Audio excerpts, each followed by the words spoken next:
Muchas gracias, ministro Marco Bussi. Quiero, en primer lugar, si me permiten, sumarme al homenaje que se rinde durante este congreso al querido Flavio Queiroz, a quien tuve el honor y el agrado de conocer. Sé que es un hombre que indica camino a quienes lo han conocido, en el derecho y también en la vida particular. Me honra haberlo conocido y me suma al homenaje que con tanto cariño se le ha expresado con la oportunidad de este congreso. También quiero, antes de referirme a la ley chilena sobre contrato de seguro, señalar una coincidencia que también podríamos decir merece un homenaje. Estamos sentados en esta mesa presidida por un ministro del Superior Tribunal de Justicia de Brasil, un peruano y un chileno. Quizás podemos decir, estamos representando a los pueblos que en la Corte de La Haya, hace solo pocos meses, hemos resuelto un conflicto que nos dividía por varios años, un conflicto limítrofe, los límites del mar. Y lo hemos resuelto, ese conflicto, justamente en un tribunal. El modo pacífico de solución de controversias. Y en ese sentido, mi homenaje es a esta casa, a la Casa del Superior Tribunal de Justicia de Brasil y a la paz que se consigue a través de la justicia con soluciones pacíficas.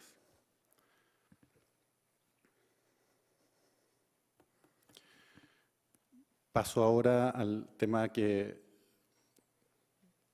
con agrado he recibido la labor de comentar con ustedes, con la idea de que pueda servir tanto por sus eventuales virtudes como sobre todo por evitar sus defectos en el proceso de la elaboración de la ley brasilera, que es el proyecto aprobado en Chile, que modifica normas que rigen el contrato de seguro, regían el contrato de seguro desde 1865.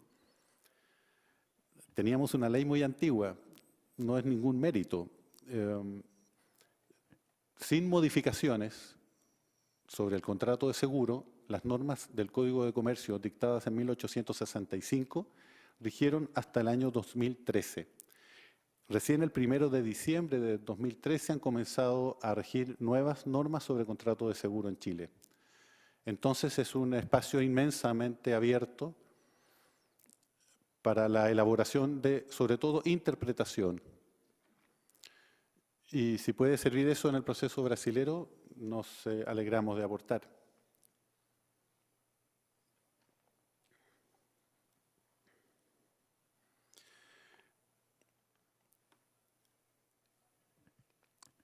Creo que el principal cambio, el cambio radical que implicó esta modificación y que hoy rige entonces al contrato de seguro en Chile, es la imperatividad de sus normas. Como se imaginarán, normas del siglo XIX, normas no peyorativamente, sino que literalmente llamadas decimonónicas, estaban dictadas con otra mentalidad, meramente dispositivas. La autonomía de la voluntad regía para la elaboración de los contratos, para la celebración de los acuerdos entre asegurado y asegurador. No existía la sociedad, se comentó mucho ayer, muy interesantemente. Deudor y acreedor es todo lo que hay en un contrato, asegurador y asegurado es todo lo que hay en un contrato de seguro en este caso, en el otro el general, los contratos. Y la sociedad parece a veces ausente. Entonces, en esa función hoy tutelar del Estado en favor de la parte menos beneficiada o menos favorecida, la parte débil de los contratos, las normas sobre contrato de seguro son imperativas. Al contrario de algunas otras legislaciones, como la portuguesa, que especifica con todo detalle cuáles son las normas imperativas para todo contrato, la norma chilena no distingue.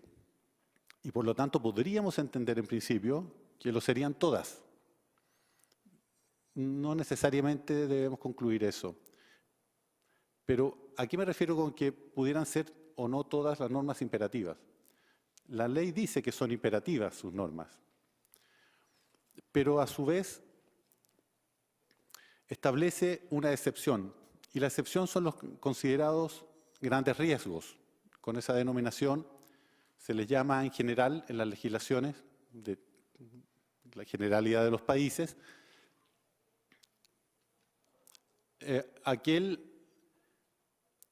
aquella parte de un contrato de seguro que se supone no es débil. A pesar de ser el asegurado, tiene poder de negociación. Para esa parte, las normas no serían imperativas.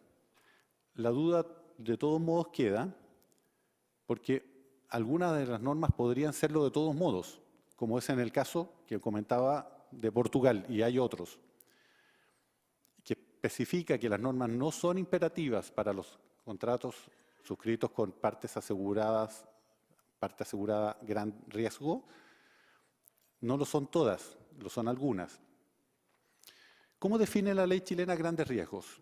Aquí hay un tema relevante, porque ¿hasta dónde llevamos la tutela del Estado? ¿Hasta dónde consideramos parte débil en un contrato de seguro al asegurado? Hay legislaciones que lo definen por el tipo de seguro. Un seguro de casco o transporte marítimo va a ser siempre considerada esa parte asegurada como grandes riesgos, a ese contrato, grandes riesgos. Otras por el monto asegurado o el monto de la prima que se paga, el premio. En Chile se ha definido en una forma ecléctica, se podría decir. Grandes riesgos son, por alguna parte, un tipo de seguros. Efectivamente, los de casco, los de transporte marítimo y terrestre. Por otra parte, son grandes riesgos aquellos contratos en que la suma asegurada es importante, definida a través indirectamente de que el monto de la prima es alto. Un monto de prima que se fijó en el caso de Chile aproximadamente, en términos equivalentes, a $9.000. Quizás en Brasil o en otras partes parece ese monto relativamente bajo. En Chile, pólizas de sobre $9.000 de prima anual, en que además deban concurrir requisitos de ser seguro de daños y que las partes, la parte asegurada y contratante y eventualmente los beneficiarios sean todos personas jurídicas, esos requisitos se agregan cumulativamente. Ese tipo de pólizas representan menos del 1% del total de las pólizas que se suscriben. Es decir, a pesar de que pudiera parecer bajo el monto, de todos modos, la tuición del Estado queda para sobre el 99,5% de las pólizas que se emiten. Desde ese punto de vista podríamos concluir la inmensa mayoría de los contratos de seguros quedan sujetos a la tutela del Estado a través de la imperatividad impuesta a las normas de ese contrato. Mi opinión personal es que es correcta esa definición y además, en nuestro caso, se basa en una experiencia. Como recordaba alguien ayer, las pólizas, los contratos de seguro que se celebran en Chile no deben ajustarse a modelos impuestos por la autoridad. Deben ser legibles y deben ser sujetas a la ley. Basta que el modelo general, las condiciones generales, se depositen en la superintendencia. Una vez depositadas en la superintendencia, sin que la superintendencia haya ejercido una función de objetarlas en razón de no ser suficientemente legibles y no ser correctamente legales, sujetas a la ley en su contenido, depositadas entonces así pueden ser suscritas por cualquier compañía de seguro con todo asegurado, interesado. La excepción a esa norma, y que rige desde hace muchos años, son justamente esos grandes riesgos y fueron definidos de esa forma, como hoy día para el contrato de seguro ya estaba definido que las personas jurídicas en seguro de daño con prima sobre $9.000 equivalente no necesitan ajustarse a ese modelo para suscribir un contrato de seguro. Podían antes suscribirlo sin sujeción alguna al modelo registrado en la superintendencia. Y hoy lo podrán hacer del mismo modo y además no sujetas a la imperatividad de las normas, distinguiendo sí, queda esa labor para el intérprete hoy día de definir cuáles normas, a pesar de que la ley chilena no las distingue, son de todos modos o deberían ser de todos modos entendidas como imperativas en todo contrato, aún aquellos de grandes riesgos.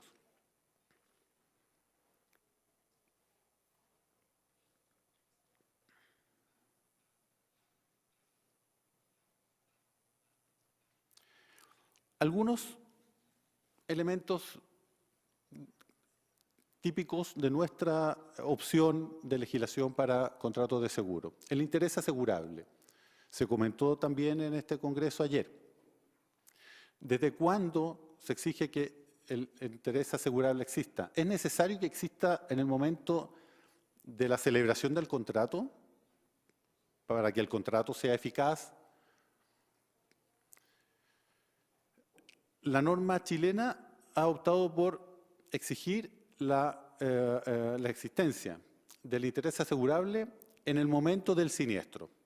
Es decir, es suficiente que el interés sea actual o futuro al momento de la celebración del contrato. Entiendo que la opción de los proyectos de ley presentados en Brasil va en esa línea y nos parece correcta.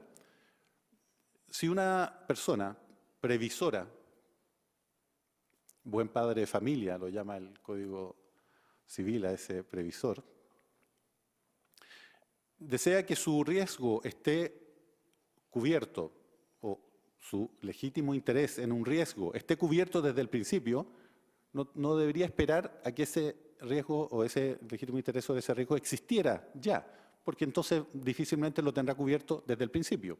Por lo tanto, podrá anticiparse, contratar un seguro con el interés de cubrir su legítimo interés en un riesgo futuro, que él prevé que va a existir.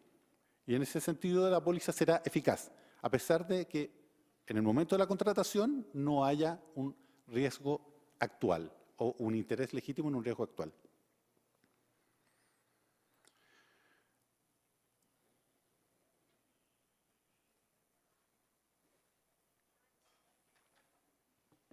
Una pequeña reflexión.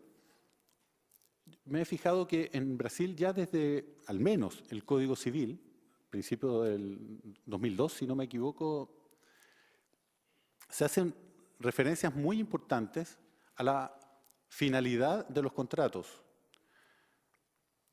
En el proyecto de ley presentado en Brasil, en su Congreso, se hace referencia a que deben cumplir también con los objetivos del Estado. Esa función social de los contratos, de que también se habló ayer, muy desarrollada en Brasil, alabada especialmente por el doctor Stiglitz en su presentación el primer día, está muy ausente de la legislación en general chilena, muy en ese sentido de corte liberal.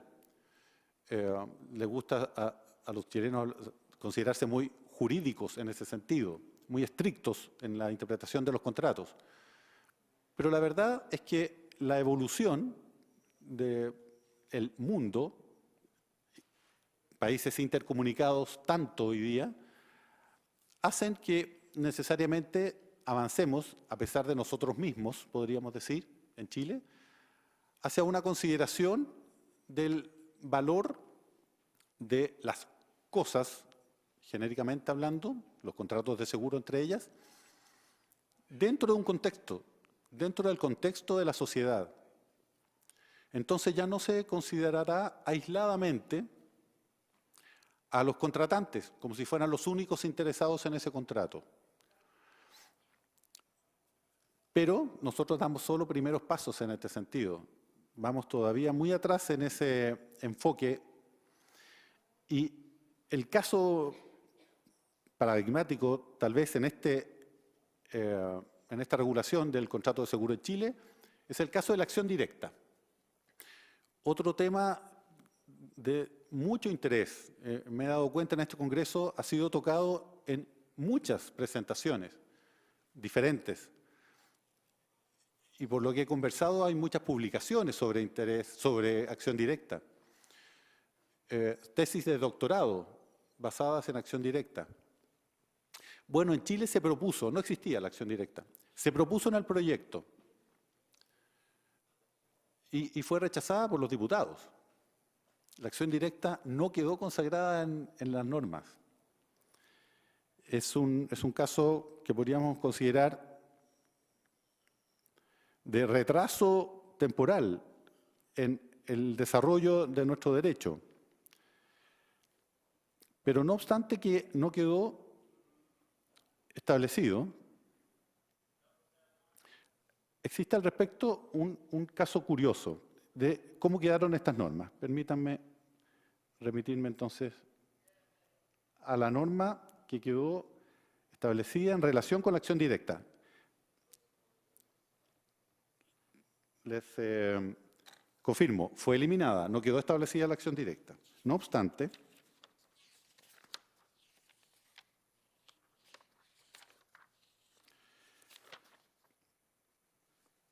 en el artículo 570, a todo esto, paréntesis, las normas sobre contrato de seguro están establecidas en Chile en el Código de Comercio, desde 1865, en un título que fue completamente reemplazado por las normas actuales. Dice: por el seguro de responsabilidad civil, el asegurado se obliga a indemnizar los daños y perjuicios causados a terceros, de los cuales sea civilmente responsable el asegurado por un hecho y en los términos previstos en la póliza. Y aquí un agregado importante. En el seguro de responsabilidad civil, el asegurador pagará la indemnización al tercero perjudicado. En virtud, sí, dice, en virtud de sentencia ejecutoriada o de transacción judicial o extrajudicial celebrada por el asegurado con su consentimiento, es decir, con el consentimiento del asegurador. Pagará la indemnización al tercero perjudicado. Ya hemos visto que en la evolución de esta materia en Brasil, y según entiendo, si no he interpretado mal, los tribunales en Brasil han resuelto en favor de la acción directa sin que explícitamente estuviese establecida, tal vez con normas similares.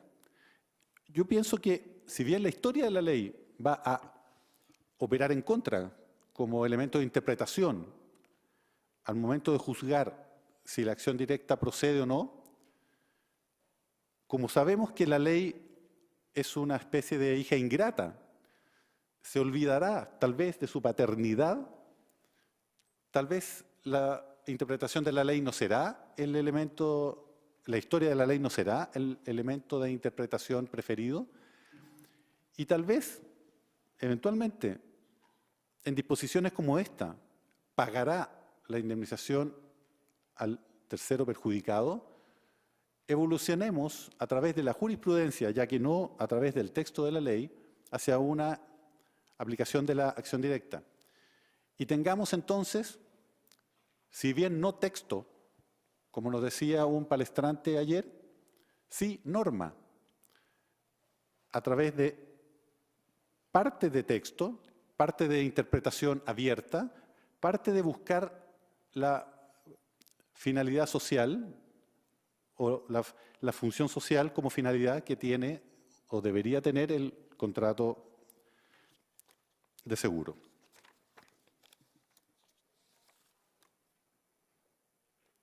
Y vuelvo ahora entonces a otros elementos que pudiéramos destacar dentro de nuestra legislación sobre contrato de seguro.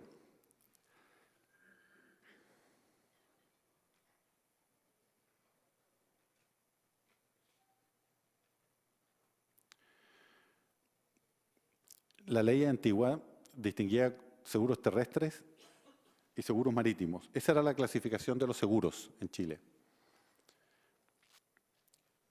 Para regocijo de los aviadores, esa ya no es la clasificación. Hoy día es de daños y de personas. Y en daños, los reales a las cosas y los patrimoniales. Entre los patrimoniales tenemos definidos en el Código, aparte del seguro de responsabilidad civil, el seguro de crédito y el seguro de garantía. Estos seguros para la mayoría de las personas no tienen mucha importancia. En muchos países no se definen, a pesar de definirse varios, no se definen este tipo de seguros. En Chile se han definido y como yo tengo mi especialidad en ese tipo de seguros, no puedo referirme a ellos. Es la debilidad de la deformación. El seguro de crédito se ha definido, a mi juicio correctamente, como la cobertura del riesgo de incumplimiento de obligaciones de dinero. Si bien toda obligación de dinero queda cubierta, la práctica es referida principalmente al cumplimiento de las obligaciones de dinero de contratos de compraventa, eventualmente también de contratos de arrendamiento, pero principalmente de compraventa, entre empresas, ventas a plazo, exportaciones en cobranza. Y la garantía como el cumplimiento de las obligaciones que no son de dinero. Y por lo tanto, entre el seguro de crédito y el seguro de garantía ha quedado cubierto todo el espectro de cumplimiento de obligaciones. Podríamos decir que eso es correcto en cuanto a contratos que establezcan las obligaciones contractuales. Obligaciones extracontractuales, y hacemos ahí un link, está el seguro de responsabilidad civil. Terceros indeterminados, pero determinables, obligación de no dañar. Y por lo tanto, todo tipo de obligaciones quedan cubiertas a través de estos tres tipos de contratos. Y el de garantía, obligaciones que no son de dinero, quedan cubiertos en Chile a través de dos tipos de cauciones. Son las que se llaman de ejecución inmediata, de pronto pago, en que no se discute si se ha cumplido o no ha cumplido la obligación, entre comillas, principal, porque no está referido como un contrato accesorio, el seguro en ese caso, y el tradicional, en el que habrá una liquidación de siniestro y habrá la necesidad de determinar si ha habido o no ha habido ese incumplimiento.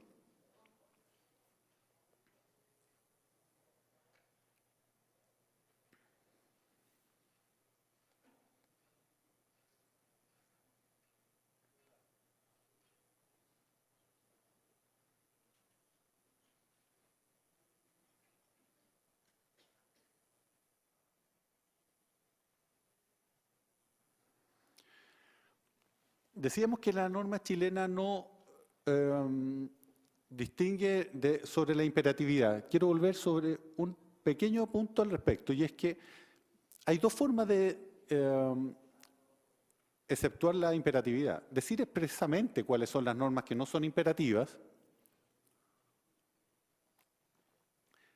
y la otra alternativa es que la propia ley lo indique indirectamente a través de expresiones como salvo pacto en contrario, salvo estipulación de las partes. Y nuestra norma ha hecho ha usado esta opción para diferentes aspectos del contrato. Por ejemplo, la época y el lugar en que la prima debe ser pagada. Las partes lo determinan. Y aquí algo que contrasto con opiniones dadas ayer en alguna de las palestras. Si la prima debía estar pagada o no, como condición para la cobertura de los riesgos. Si era previo el pago de la prima a la existencia de la cobertura. La opción en Chile, primero, no está... las partes pueden pactar el momento del pago de la prima. Y no está sujeta la cobertura incluso al pago de la prima oportuno en los términos que la póliza lo establece. Eso en alguna época se prestó a abusos por parte del asegurador. El asegurado estaba atrasado en el pago de la prima, el asegurador se quedaba esperando, si podía cobrarla, la cobraba. Si ocurría el siniestro, decía que no podía pagarlo, la mora purga la mora, estaba atrasado en el pago de la prima, la compañía no indemnizaba. Pero si no ocurría el siniestro y pagaba la prima, la recibía. Bueno, eso ya no existe más. Las partes pueden pactar cuando se paga la prima. Cuando sea que deba pagarse la prima, debe pagarse, pero si no se paga, no opera automáticamente el principio de purgarse la mora, sino que el asegurador debe poner término a la póliza mediante una comunicación enviada al asegurador y solo se pondrá término a la póliza 15 días después de que el asegurado haya recibido esa comunicación del asegurador. Es decir, el asegurado estará cubierto en su siniestro, aunque la prima no esté pagada, si el asegurador no ha procedido al envío de la carta, poniendo término a la póliza, y no ha transcurrido el plazo de 15 días desde el envío o recepción, más bien, de esa comunicación. Otra materia en que las partes podrán pactar libremente es si se cubre o no el riesgo originado por culpa leve del asegurado. Por culpa grave o dolo, no. La ley lo prohíbe, del asegurado. Pero por culpa leve, sí, está permitido. Y las partes pueden pactar libremente al respecto, si se va a cubrir o no se va a cubrir. Lo mismo si se cubrirá o no el daño proveniente del vicio propio de las cosas. Las partes podrán convenirlo. Toda parte, aquí no me estoy refiriendo a los grandes riesgos, a todo tipo de riesgo, masivo también. Si el asegurado puede hacer dejación de las cosas aseguradas o no, queda de libre pacto. En el seguro de responsabilidad civil, si se cubrirá el importe de las cauciones que debe rendir el asegurado, las multas y sanciones a que sea condenado, de libre pacto. En el seguro de transporte terrestre, ¿cuándo comienza y termina la cobertura? También es de libre pacto. En el seguro de crédito, si la cobertura se extiende o no más allá del crédito a los gastos de cobranza, de libre pacto. En el contrato de reaseguro, si se confiere acción directa al asegurado, es de libre pacto. Es decir, solo en el contrato de reaseguro, la ley expresamente previó la posibilidad de pactar la acción directa.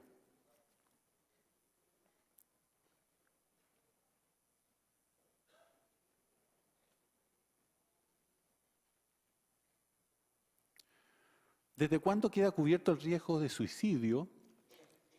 También quedó de libre pacto. En principio sería 2 años después de la contratación. Pero las partes pueden acordar algo diferente, dice la ley. Y ahí la duda de un intérprete sería, ¿podría establecer un plazo mayor? Porque nos dijo que pudiera pactarse de un plazo menor. No se distinguió. Y por lo tanto, no habiéndose distinguido, podríamos decir, podría operar en ambos sentidos la libertad contractual.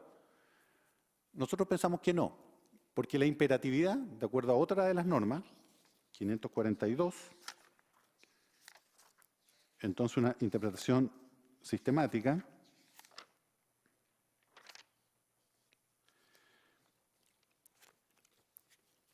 dice otra cosa que nos permite deducir que solo el pacto podría operar para disminuir ese plazo, porque eso es en beneficio del asegurado.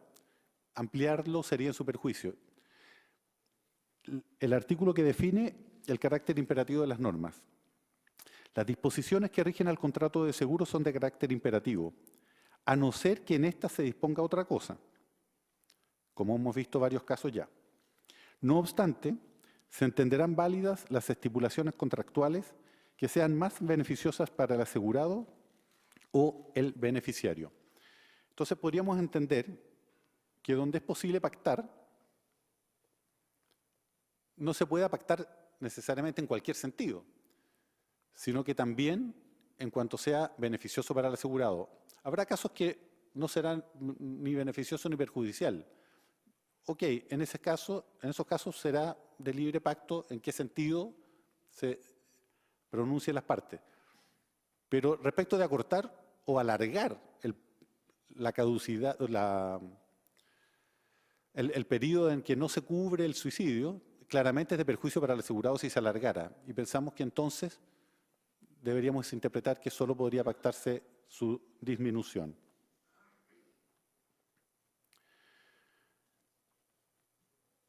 Los plazos de prescripción, que a veces se han confundido en materia contractual con los de caducidad o preclusión, quedaron claramente definidos y creemos que en esta materia, que a nosotros nos gusta llamar de orden público, ni aún los grandes riesgos podrían hacer una excepción. Este es uno de los casos que pensamos que, a pesar de que la ley no lo diga, la norma sobre imperatividad no sería renunciable por las partes. Ahora, sí se establecen plazos relativamente más cortos que lo que he visto en legislaciones extranjeras respecto de Chile. Hasta 10 años en diferentes legislaciones. En Chile es 4 años. 4 años es el plazo de prescripción de las acciones que emanan del contrato de seguro. Naturalmente, desde que se hace exigible la obligación.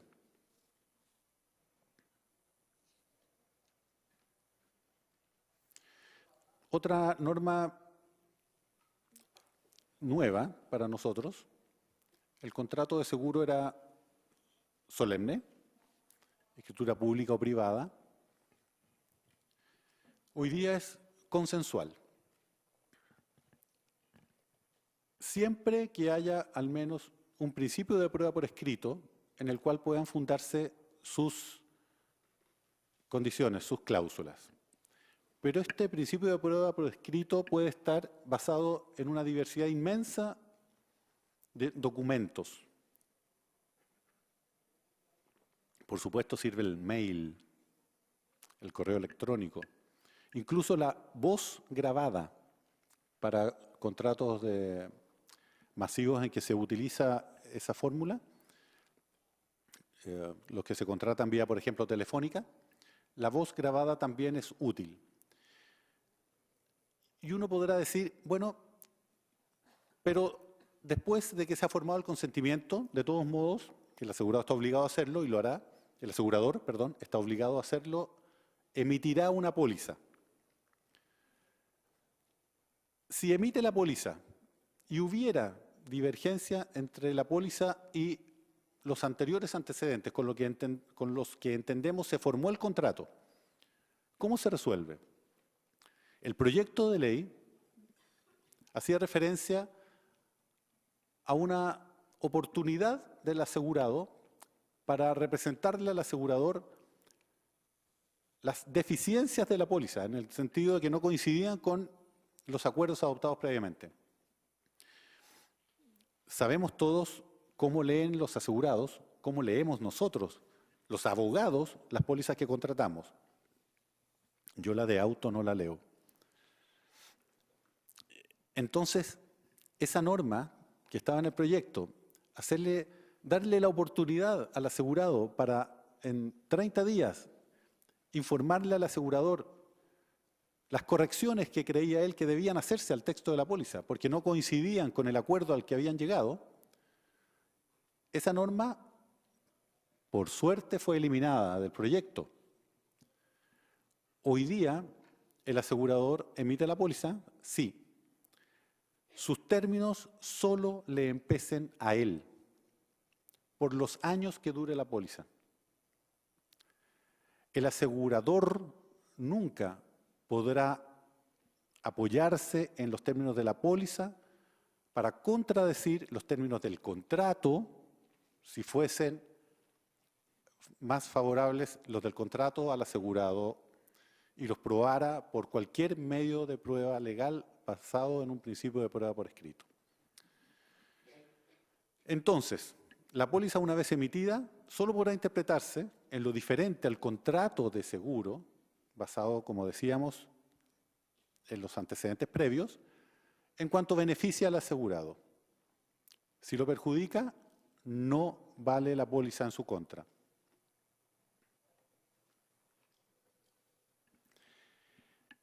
Eso es una disposición claramente establecida en favor del asegurado que naturalmente celebramos.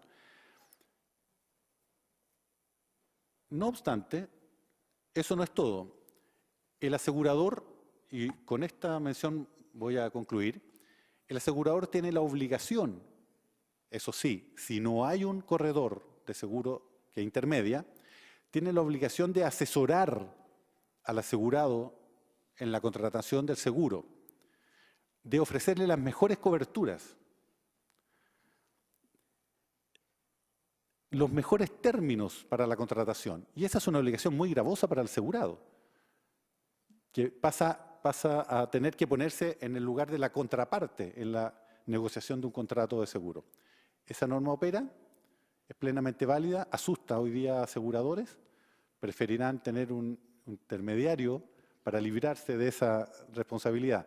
Pero en cuanto no lo tengan, en cuanto no haya un corredor que efectivamente vele por los intereses del asegurado, el asegurador debe velar por esos intereses y no ponerse como parte contraria entonces en el contrato.